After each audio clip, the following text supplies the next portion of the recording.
Okay, start करते हैं Excel. Excel को लोड करने के बेसिकली दो डिफरेंट तरीके हैं। पहला, start, all programmes, Microsoft office के फोल्डर में हम जाते हैं और यहां से माइक्रोसॉफ्ट पर क्लिक करते हैं।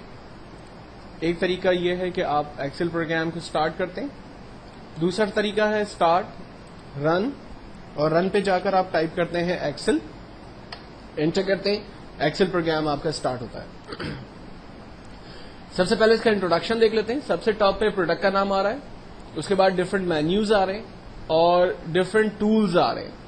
एक्चुअली 7 डिफरेंट मेन्यूज पर एक्सेल पूरा डिवाइड हुआ है और इन 7 मेन्यूज के अंदर डिफरेंट चीजें या डिफरेंट टूल्स और ऑप्शंस हमें मिलते हैं।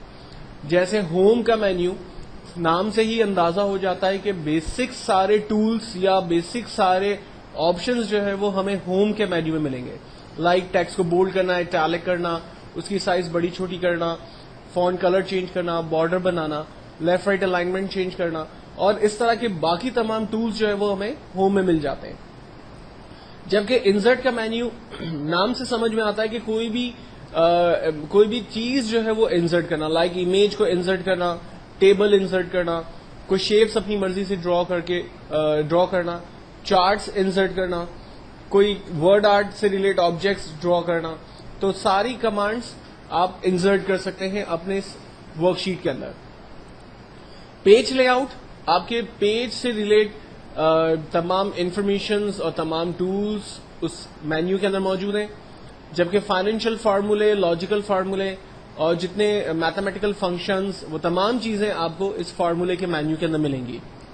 डाटा के मेन्यू के अंदर आमतौर पर आपकी जो डेटाबेस यहां डिजाइन की जाती है, जैसे मार्कशीट हम बना रहे हैं, एम्प्लॉय का पेरोल सिस्टम हम बना रहे हैं, एम्प्लॉय का डेटाबेस बना रहे हैं, उन तमाम को फिल्टर करना, उसकी मैनेजमेंट करना, अपनी मर्जी की रिकॉर्ड्स को कॉल करना, वो सारे काम इस डाटा के मेन्यूज होंगे।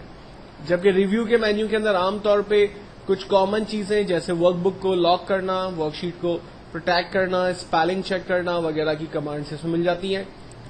व्यू के मेन्यू में एक्चुअली स्क्रीन का व्यू किस तरह से आपको नजर आएगा, ज्यादातर चीजें उनसे रिलेट यहां पर आपको मिलेंगी। लाइक स्क्रीन की zoom size, position, full size पर देखना है, पेज लेआउट, एनवायरनमेंट देखें, तो ये सारी चीजें आपको व्यू के मेन्यू में मिलती है। तो हम लोग इंशाल्लाह स्टेप बाय स्टेप सारे मेन्यूज इसके डिस्कस करेंगे। होम के मेन्यू में आने के बाद ये जो सबसे पहली लाइन हमारे पास आ रही है, ये एड्रेस बार है। इस एड्रेस बार में आपको ये पता चलता है कि आप एक्सेल के किस सेल पर मौजूद हैं। जैसे मेरे पास टॉप टू बॉटम ये जो लाइंस चल रही हैं, इसको हम लोग कॉलम कहते हैं और इन कॉलम्स के नाम ABCD के अंदर हमें यहां नजर आ रहे हैं। जबकि लेफ्ट टू राइट जो लाइंस चल रही हैं, इनको हम लोग रॉस कहते हैं, जिनके नंबर्स 1 2 3 के अंदर असाइन हुए हैं। एक्सेल में मूवमेंट करने के लिए कीबोर्ड में जो 4 एरो कीज हैं, आप उन एरो कीज को यूज करते हैं तो आप अपनी वर्कशीट के अंदर मूव कर सकते हैं, और जिस भी सेल के अंदर आप मूव करते हैं उस सेल का एड्रेस आपको यहां पर नजर आता है। मिसाल के तौर पर मैं इस वक्त E6 पर मौजूद हूं, तो सेल एड्रेस E6 मुझे यहां नजर आ रहा है।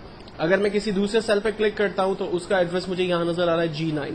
इसका मतलब है मैं कॉलम नंबर G और लाइन नंबर 9 पर मौजूद हूं। तो आप एक्सेल के जिस भी सेल के ऊपर मौजूद होंगे उस सेल का एड्रेस आपको यहां पर वो बताता रहेगा।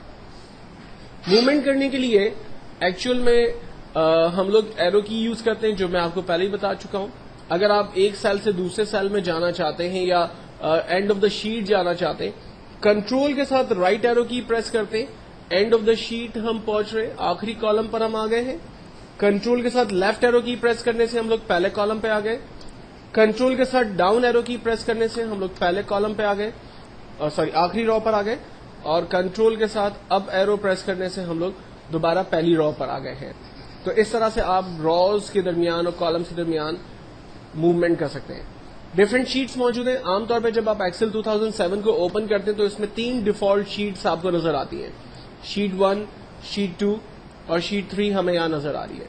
अगर आप शॉर्टकट की के जरिए इनको मूव करना चाहते हैं तो कंट्रोल पेज डाउन, मैं इस वक्त शीट 1 पे मौजूद हूं, कंट्रोल पेज डाउन करता हूं तो शीट 2 पर आ रहा है, कंट्रोल पेज डाउन करने से शीट 3 पे जा रहा है। और अगर कंट्रोल पेज अप करूंगा तो ये देखें शीट 3 से जंप करके शीट 2 पे आ रहा है, देन जंप करके शीट 1 पे आ रहा है। न्यू वर्कशीट्स इंसर्ट करने के लिए यहां पर इंसर्ट वर्कशीट और उसके शॉर्टकट है शिफ्ट F11। इसको प्रेस करते हैं तो हमारे पास न्यू वर्कशीट्स जो है वो इंसर्ट होती हैं, जितनी आपको वर्कशीट्स चाहिए।